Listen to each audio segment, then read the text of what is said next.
Hello students. So in continuation with our earlier discussion, we were trying to derive mathematical expressions for various types of forces which are relevant for motion in atmosphere. So we have already derived a relation for the pressure gradient force, which in which we have realized that the pressure gradient force depends on the gradient of pressure but not the pressure itself, right. The second most important force, which is also called as, let's say, this force is the gravitational force. Now we all know that, like, wherever there are two masses, let's say objects which have masses of, let's say, capital M and small m, let's say, the amount of force that acts between them is called as the gravitational force, is nothing but G_mm by r square along r cap, right. So in principle this applies to point masses. I mean, the basic law is applicable to point masses. But what do is point masses? But then we say that the center of mass, this mass acts between the center of masses of the two objects. So this is the small m and this is small m. This is the capital M. So the force acts between the center of masses of the objects. Okay. So generally, so when we take the idea of R also becomes more complicated if you have a mass distribution in an irregular way, let's say, then the two objects, of course, they are bound by the gravitational pull, of course, but the idea of, let's say, R becomes also different. So you, in principle, what you should do is you should calculate the force between each point mass at each of the R, then you sum it, then you will get a more appropriate magnitude of force. But then what you do is you just calculate the force magnitude between the center of masses of the objects. Okay. But let's say in saying that R refers, so we can say that the R refers to the distance between the center of mass of the two objects. So if you consider the earth to be a mass of capital M, okay, the force that is exerted per unit mass is called as a gravity. Fg is the gravity force, which is nothing but minus Gm by r square across r cap. Since you know the mass of earth, so any object on the surface will be attracted. So this is Gm by r square. So if you know the mass of earth, the magnitude, the number, that mass of the earth, object on the surface of the earth will experience a force Fg due to the earth's mass, let's say, and the force that is experienced by this object, let's say a smaller mass, small m, per unit mass, is called as G. So we are referring to it as G star. We will try to understand why it is called as G star when we talk about something called as an effective gravity, apparent gravity, things like that. Okay, so the value of this is going to be 9.81 meter per second square. So this is the 9.81 meters per second square is the force per unit mass, the acceleration due to gravity that we call as, right. So in atmospheric science, it is customary to use the height above the mean sea level. I mean, so the idea of height is, let's say, if the air parcel is sitting here, let's say, is here, the idea of height is r is the radius of the earth and h is the height above the surface, right. Now generally, in atmospheric science, we use that the height above, so we use the idea of height is above the surface of the earth, above the surface of earth. So this is customary. So for a typical mass that is existing above, let's say, so we say that if r is the radius of earth and z is the height above the surface, so the object is at this height from the center. So from the center, the object is at this height or at this distance, let's say. Now we say that in this case, the acceleration due to gravity can simply be written as Gm by r plus z whole square, or Gm by r square into 1 plus z by a whole square, or G star is equals to G0 star at the ground by 1 plus z by a whole square. That is nothing but g star into 1 minus 2z by a, right. So g 0 star is this, right. So this part is called as g 0 star, right. So what we can simply write is the gravitation or the acceleration due to gravity at any other height is given as 1 minus. Okay, so here there is small confusion. This should have been r. Okay, so in that way, so g 0 star 2z by r. Right. So what does it realize? We realize that the force per unit mass changes with height, right. So g 0 star is the force per unit mass, which we call as minus gm by r square along r cap, which was realized to be 9.81 meter per second square. This is fine. But when you displace the object, when you write r as, let us say, r plus z instead of r, that means r is there, r is at the 0, at 0.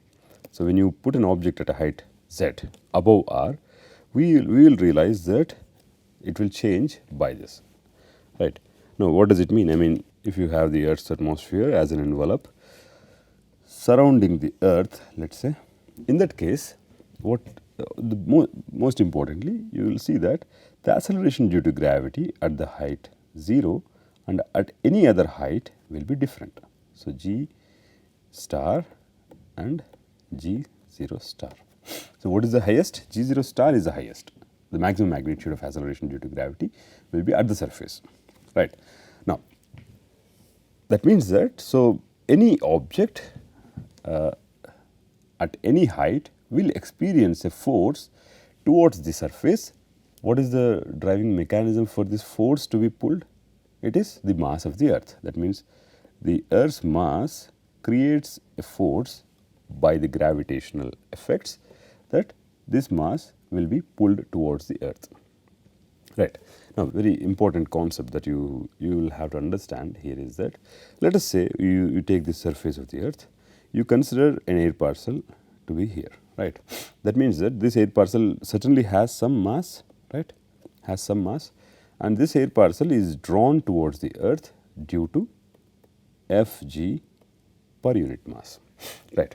Now in our earlier discussions, what we have realized is that the atmospheric pressure will vary like this. That means this is this is the pressure and this is the height. That means the pressure at any height is going to be P naught exponential minus h by h, where h is, small h is the height and capital H is the scale height. So capital H is the scale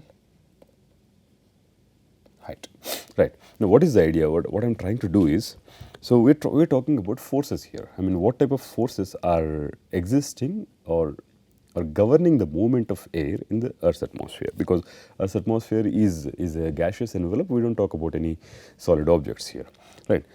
Now here what you see is any air parcel, if it is experiencing Fg by m, so obviously this air parcel should be drawn towards the Earth. I mean, it should just follow this arrow and it should get stuck to the Earth, right. Now more importantly, we know that the pressure at the surface is the highest and the pressure at the as you go up will decrease exponentially. This is a very fast decay, right. So that means that we can take it for granted that near the surface there is a high pressure, and above, as you go above, there is a gradient in the pressure such that at this height, let us say at this height that you have taken, there is a low pressure, right. Now when you invoke the first force that we have discussed, which is the PGF, we have discussed that pressure gradient force, let us say we call this as Fp. The pressure gradient force is called as Fp. The pressure gradient force per unit mass is found to be minus 1 by rho times del So now you see there is a pressure gradient in this direction, right? And what should be the movement of air? So the movement of air should be, let's say, in this direction. So the air parcel should invariably go from high pressure to low pressure. I mean, low pressure is not just here. Anyway, the more you go up is just low pressure, right? So now there is a balance of forces. So gravitational force is trying to pull this air parcel towards the high pressure, and the pressure gradient force is trying to push this air parcel to the low pressure, high pressure to low pressure. Right. So this balance kind of this balance leads to the concept of buoyancy anyway. But the most important thing is you have discussed two forces and you have realized that in some situations these two forces will act exactly opposite to each other, pressure gradient force and gravitational force. Right.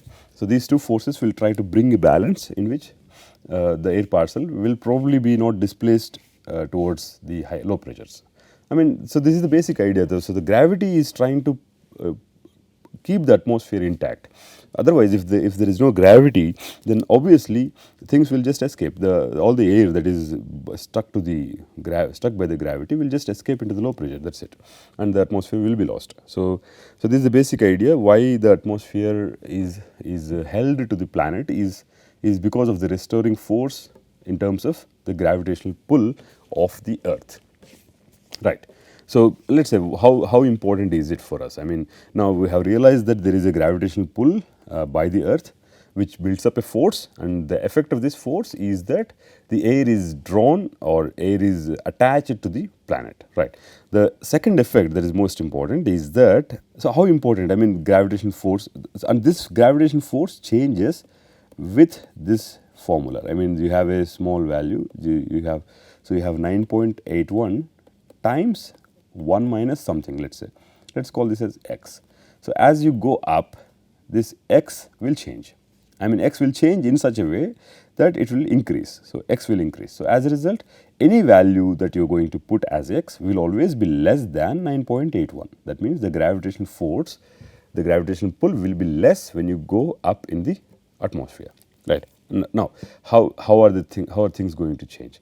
So we know for a very good idea that up to 16 kilometers, let's say, 90% of the atmosphere mass exists or by weight or volume, and 30 kilometers nearly 99% of the atmosphere exists, and up to 50 kilometers it is 99.9% of the atmosphere exists below 50 kilometers. Now, using this formula, let's say G star is equals to G0 star times 1 minus 2 Z by R, where R is the radius and Z is the height above the surface. We will realize that, so you can substitute R as 6,400 into 10 to the power of 3 meters, and you will realize that up to, so it is only let's say if you travel 32 kilometers or 32 into 10 to the power of 3 meters, the G will be reduced by 1%.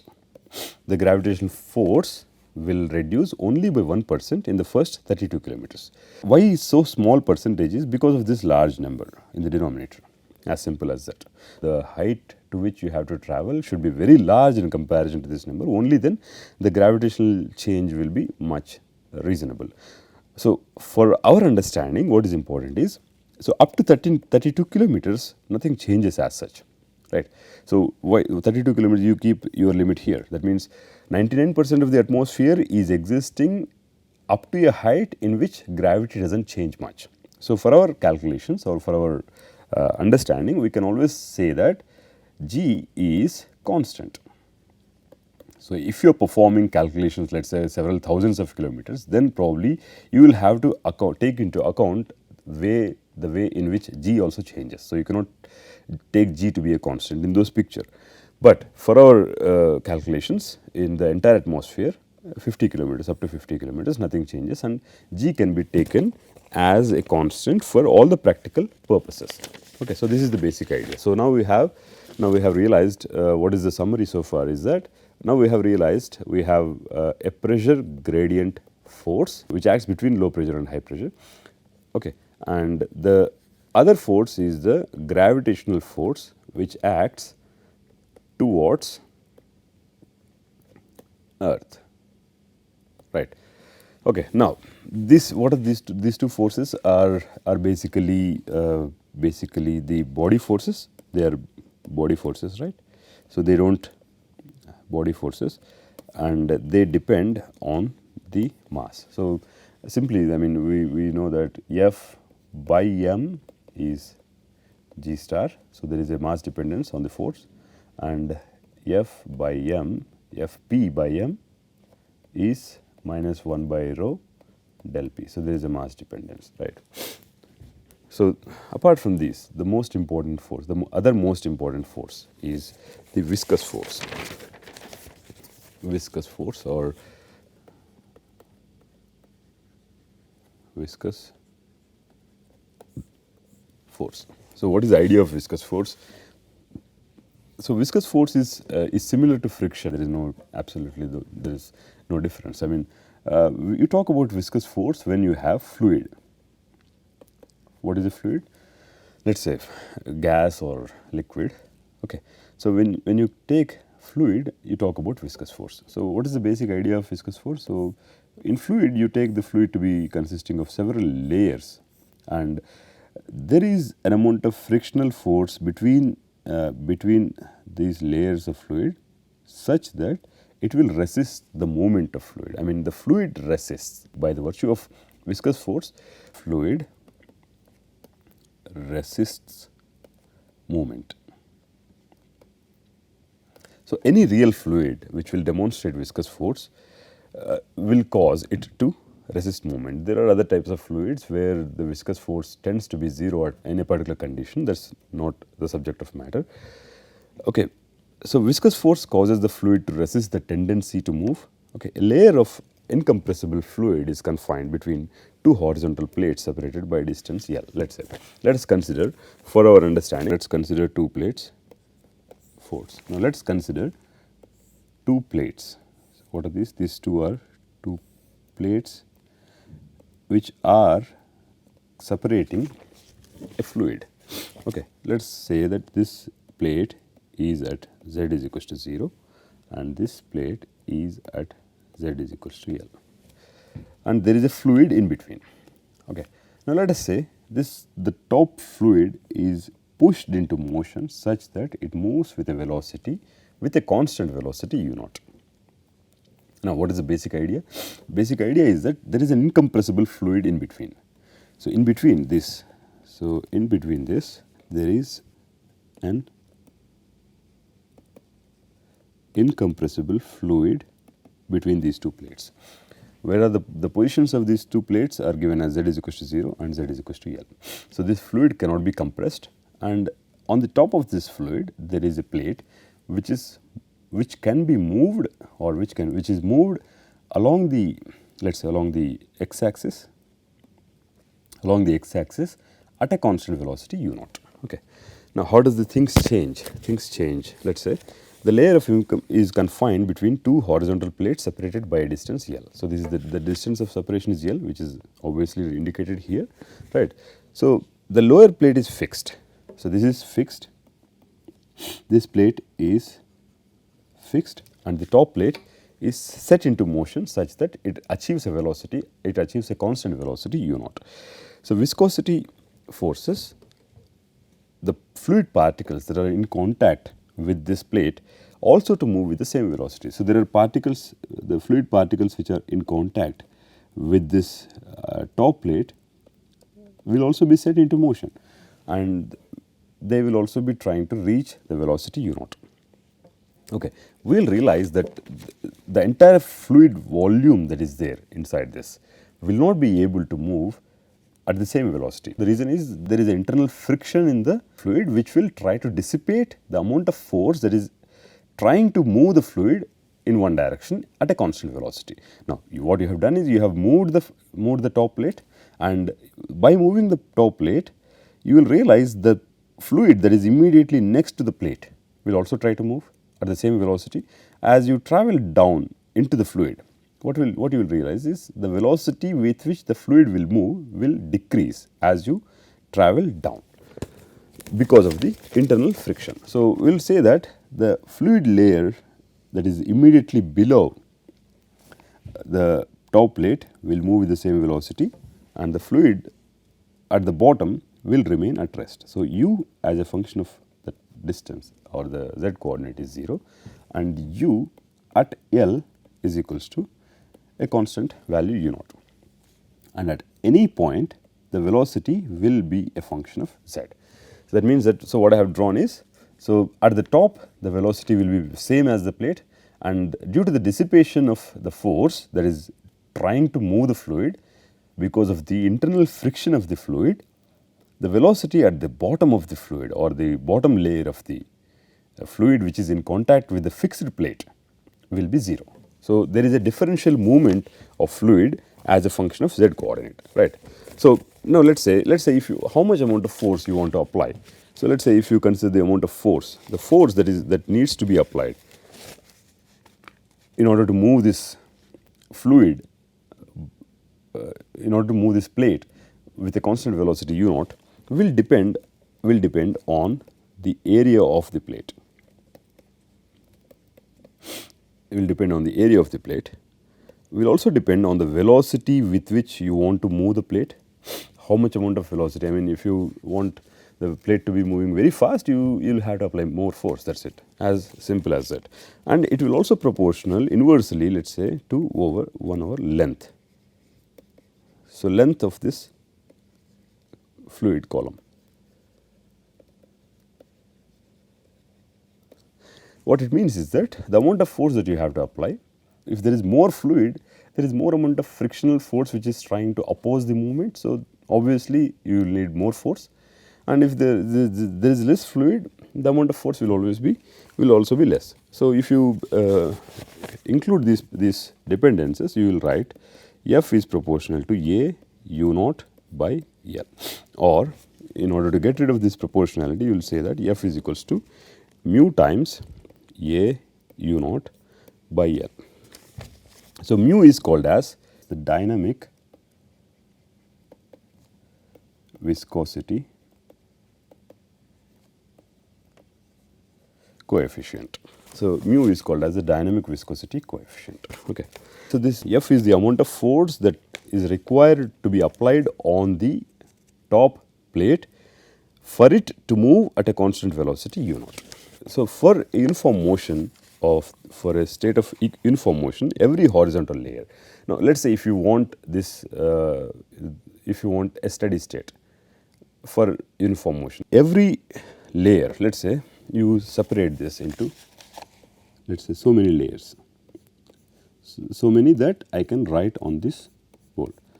Let us say, so for understanding, let us say if you want the entire fluid volume to be flowing with the same velocity u naught as given, and you expect that there is no dissipation of the force, what do you expect? What should be done? In that case, every fluid layer, let us say this force is transferred from here to this layer.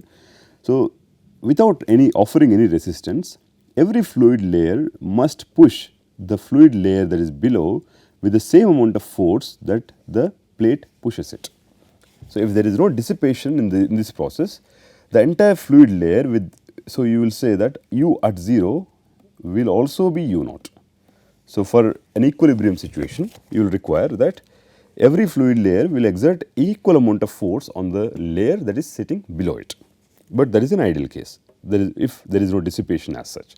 So, in that case, if there is dissipation, then the dissipation, so due to the dissipation in the force, every fluid layer that is, let us say, which is in the size of delta z, you will realize that due to the dissipation or due to the viscous force, you will realize that every fluid layer, the velocity changes by a magnitude delta u. If this dissipation has to be 0, you will write that what is the amount of force that goes down or that dissipates as mu times A delta u by delta z, right.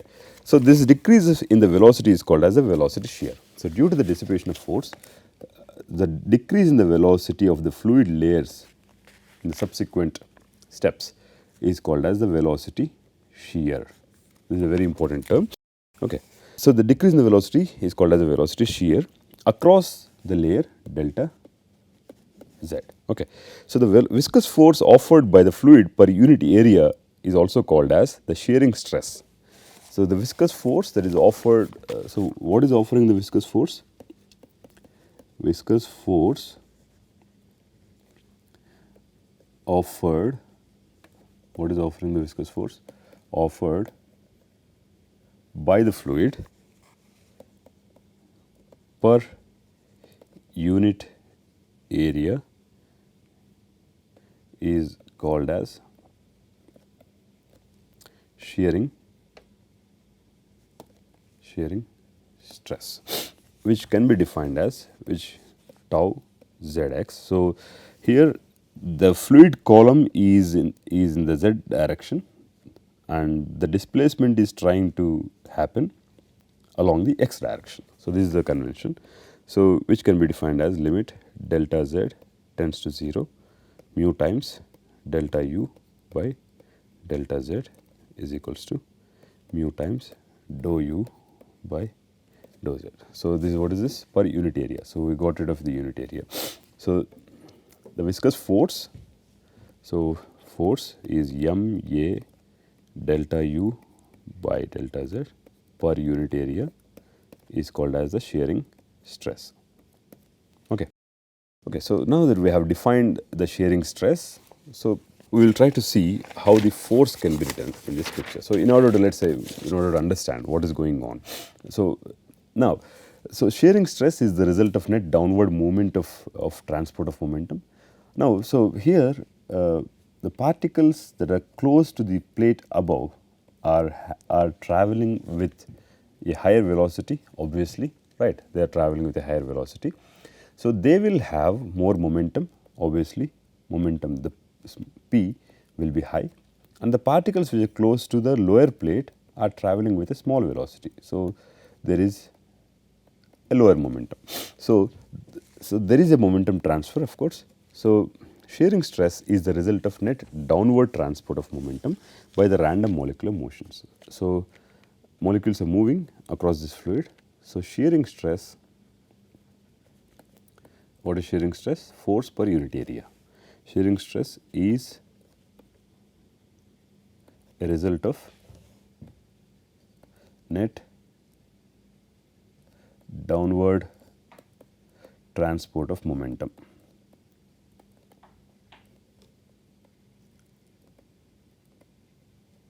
Okay. Okay. So, what we can say is that the momentum in the x direction, x momentum is high at z is equals to L and low at z is equals to 0, obviously, right. So, molecules which are traveling downwards at any instant will carry more momentum. So, why did I talk about molecules which are traveling downwards? Since you have a fluid, molecules are traveling in all directions, obviously, right. So, molecules which are traveling downwards carry more momentum in comparison to the molecules which are traveling upwards, they have less momentum. So, as a result of this imbalance, there is a net downward transport of momentum, right. So, we can safely say that there is a net downward transport of momentum. What is the direction of this momentum transfer? Is the direction of moment, this x momentum, because it is imparted by setting the plate into motion of x along the x direction. Let us say the most important point is this net downward transported momentum per unit area per unit time is the shearing stress, right. So, the idea of shearing stress comes from the net transport of momentum per unit area per unit time. Let us say, for example, this is again a, so this shearing stress or viscous force is again a surface force, right, unlike the other forces, the gravity or something. So, this is a surface force. In pressure gradient force, what we have discussed is that due to the random molecular motions on the wall, so there is a net transport of momentum. This momentum transfer, that is happening across the surface area per unit time was called as the force. Now here is the pressure. Here what you have is the net transported momentum per unit area per unit time is the shearing stress. Okay. Now we will try to derive, I mean from here we will try to derive what is the relation for viscous force, mathematical relation for viscous force. Okay. So fundamentally the concept is the net transport of downward transport of momentum leads to the idea of shearing stress. Why do you call it as shearing stress? The shear is coming from the velocity shear. Shear is dissipation of force causes the velocity to decrease as you travel down, right? Okay, so this is so in the next class we will try to understand how do we derive an expression for shearing stress and how do we derive an expression for the viscous force that acts in the fluid. Okay, thank you.